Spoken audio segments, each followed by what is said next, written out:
આજની ઉગતી પેઢીને two wheeler ચલાવવાની નવાઈ નથી, પરંતુ 55 વર્ષ પહેલા અમને સાયકલની નવાઈ હતી. બહાર ગામથી કોઈ સાયકલ લઈને આવે તો અમે આશ્ચર્યમુગ્ધ થઈને નિહાળતા. પ્રકરણ 2.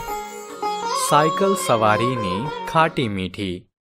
મનસુખ સલ્લા ગુજરાતી સાહિત્યના પ્રતિષ્ઠિત લેખક છે. તેમનો જન્મ પેન્ડલને અવળો આંટો ફેરવ્યો હતો. એનો આનંદ જ ઓર હતો.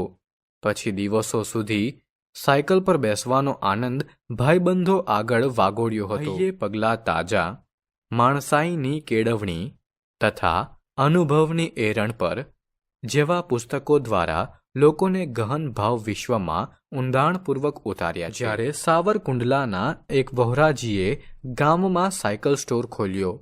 એમાં એક સાથે 10 સાયકલ મુકાઈ. આટલી બધી સાયકલ, એમાંય ગમતી મીઠાઈ જેવી 2 નાની સાયકલ હતી. ભાઈબંધો સાયકલ ફેરવતા હોય અને અમારે કેવળ જોઈ રહેવાનું. એટલે ક્યારેય હનુમાન દાદાને મનોમન ભલામણ થઈ જતી કે ઘડિયાળનો કાંટો જલ્દી આગળ વધે તેવું કંઈક કરે.